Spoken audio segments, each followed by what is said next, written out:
Hello everyone, welcome back to my channel. Today we are visiting one of the most magical and historic places in Malta, the ancient city of Mdina. We are going to walk through its narrow streets, explore its history, talk about who built it and how old it really is. And if you are a fan of Game of Thrones, you are here for a treat. Because this place was a filming location of season 1 of Game of Thrones. So let's go together and discover the silent city. We are starting our visit early in the morning, which is actually the best time to experience Mdina. When you enter through the massive gates, you immediately notice something interesting. And actually, even before you step inside, this exact gate and the bridge right here were used as a filming location for Game of Thrones. So technically, before you even enter Mdina, you are already stepping into a little piece of Game of Thrones. They didn't need to build much scenery, it's already looked like a film set.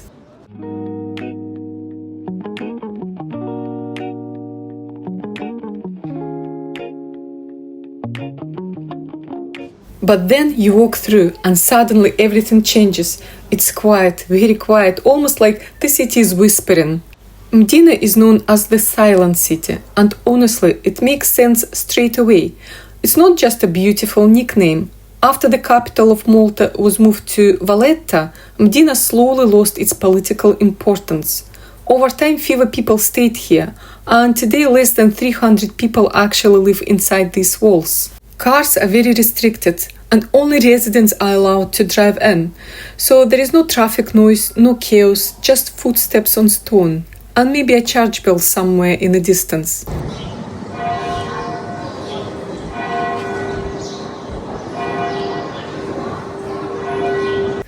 And especially in the morning like this, it really does feel like you are stepping back in time. So because there is barely any traffic allowed inside the walls, the streets feels incredibly peaceful. And after sunset, the silence becomes even deeper, and the whole place feels like it has gone back hundreds of years into medieval past. But Mdina is not just old, it's one of the oldest continuously inhabited fortified cities in Europe. Its history goes back more than 4,000 years. The city was established by the Phoenicians around 1000 BC. Later it was ruled by Romans, Arabs and then Normans. Each civilization left its mark on Mdina. The Romans made it an important administrative center and called it Milite. When the Arabs arrived in the 9th century, they rebuilt it and strengthened the city. They also gave it the name we use today, Mdina. The name Mdina comes from Arabic word Medina, which means fortified city or simply city. And when you walk through these strong stone walls, you can really feel why that name stayed. As you go deeper inside, you will notice the streets get really narrow and twisty. These narrow, winding streets weren't an accident, they were part of the city's defensive design. Back in the day, if the enemy managed to get past these walls, attackers would find themselves in a maze of tight lanes where it was much harder to move quickly. And that gave defenders a huge advantage.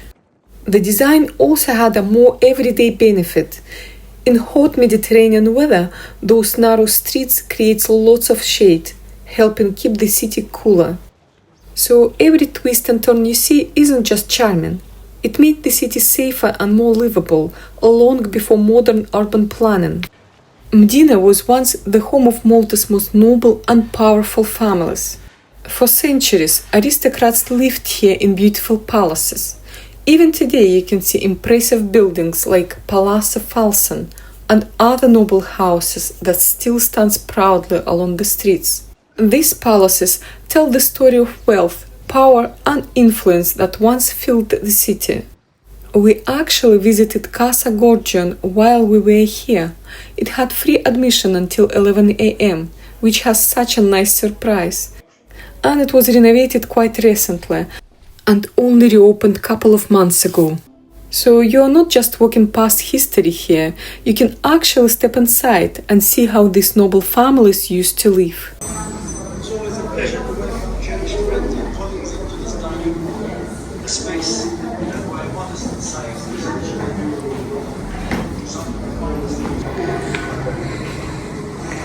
Nice tiles as well. I like these tiles.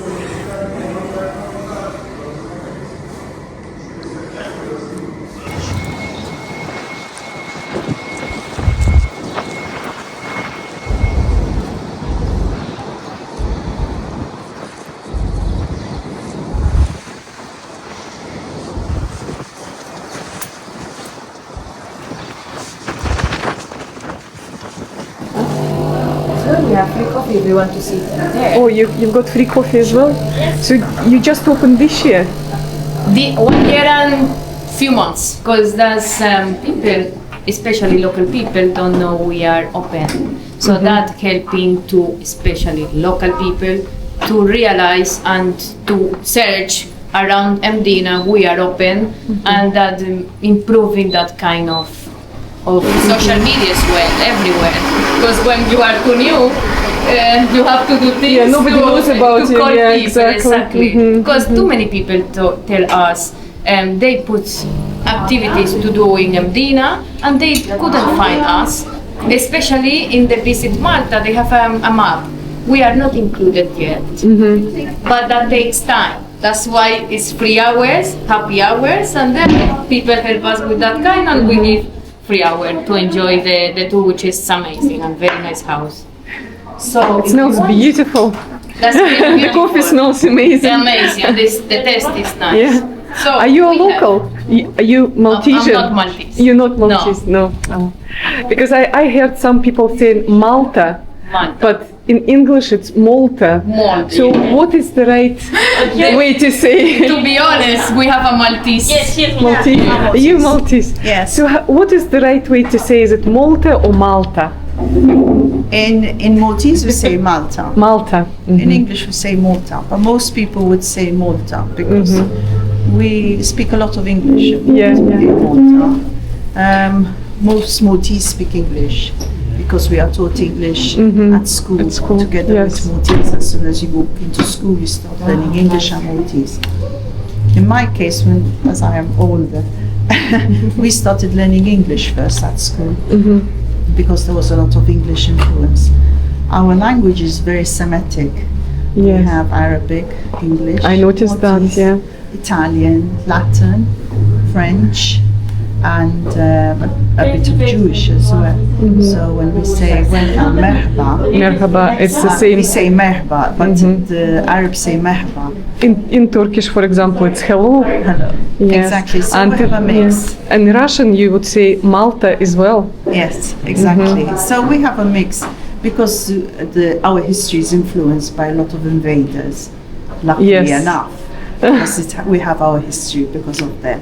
It wasn't a good period for the Maltese, but it's history. It's history. It's history, And if we yes. didn't have that, we wouldn't have our cities, we wouldn't have Mdina, Valletta, Birgu, we wouldn't have our port, So we are lucky for them to have built such beautiful buildings. Mdina is beautiful. Yes, it is. It's very exclusive. Yeah. It was the capital city as well. At some point. But have you been to Valletta? Yes, we have. If you go to Valletta and you go to Upper Baraka where you can overlook the port, there is a lift there that will take you down. The ferry. Then you catch the ferry and you go To the opposite side, yeah. That's what we awesome. wanted to see as well, down yeah. there, there was like a car park. Yes, We thought we were in the wrong place and walked back out. you catch the ferry to about Yeah. 2. Inside, we met a local woman who works there, and we ended up having such a nice chat about Malta and life on the island. They even offered us a free coffee, which was such a thoughtful touch. It made the whole experience feel very personal and welcoming, not just like visiting a museum. So if you are in Mdina, I would definitely recommend stopping by Casa Gourgion. It's a really lovely addition to your day in the silent city. And just a little tip, before 11 a.m. admission is still free, so it's worth coming early. And another really interesting thing, Casa Gourgion also operates as an Airbnb, so you can actually book your stay here in the heart of Mdina. Honestly, I think that would be such a magical experience. Imagine waking up inside the medieval city before the tourists arrive. You can easily find them with a quick Google search, but I will also leave the link in the description box below if you are interested. Alicia.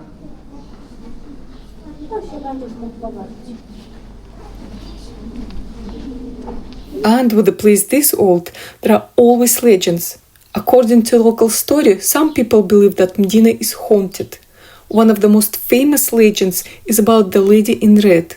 People say that at night, a mysterious woman in red dress appears in the narrow streets and then disappears without the trace. Whenever you believe in ghosts or not, there is definitely something mysterious about this place. Wow, look at this.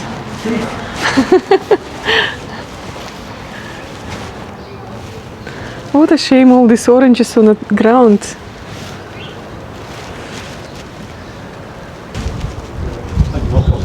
That's so beautiful, isn't it?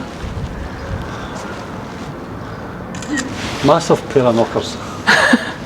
Another thing I completely fell in love with while walking around Mdina and actually Malta in general is the door knockers.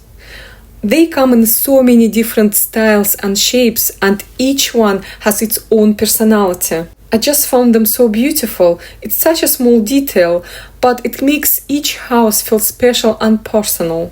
I would honestly love to bring one home and put it on my own door, but I don't think that would go down very well in Scotland. We actually found a shop in Valletta that sells these traditional door knockers, and I will show you that in my next episode. But for now, I'm just enjoying spotting them around Mdina. It's like a little treasure hunt. Every street has a new surprise. And speaking of little surprises, as we walked deeper into the street, we suddenly found ourselves in a small square. We decided to stop at the cafe for a quick break. Nothing special, just sitting there relaxing. And about 10 minutes later, I realized this was another filming location for Game of Thrones. I had absolutely no idea at first. That's the thing about Mdina. Every street holds something unexpected. You turn a corner and there is another beautiful doorway, another quiet courtyard, or apparently another Game of Thrones spot. You really do get surprises again and again.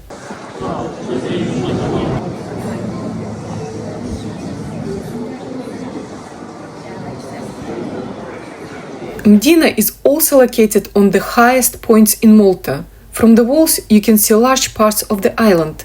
The view are absolutely beautiful, especially on the clear day. You can see fields, villages, and even the sea in the distance. It's easy to understand why this place was chosen as a fortified city. From here you could see danger coming from far away.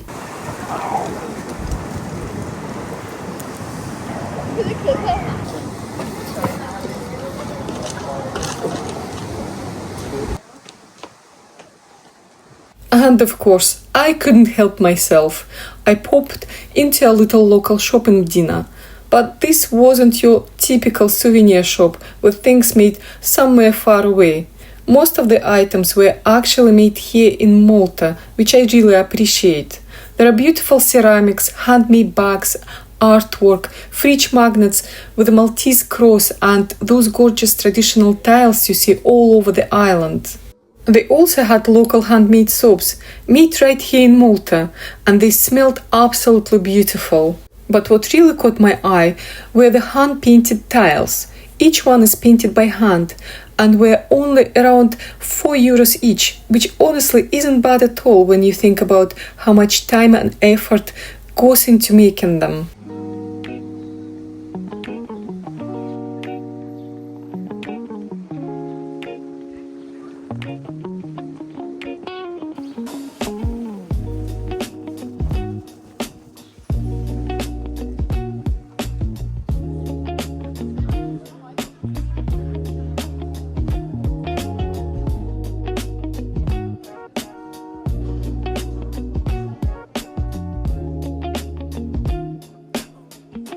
Imagine living here centuries ago. No cars, no electricity, only candles, horses, and the sound of church bells.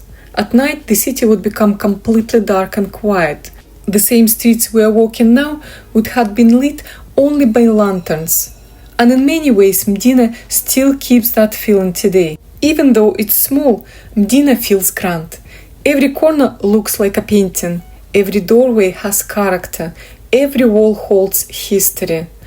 And what makes it even more special is that people still live here. Behind these beautiful doors are real homes, families, and daily life, just like hundreds of years ago. So if you come to Malta, Mdina is the place you really shouldn't miss. It's not about shopping or entertainment. It's about atmosphere, history, and stepping into the past. Thank you for walking with me through this incredible city. If you enjoyed this video, don't forget to like, subscribe, and come back for more travel videos from beautiful places around the world. See you in the next video. Until next time, bye for now.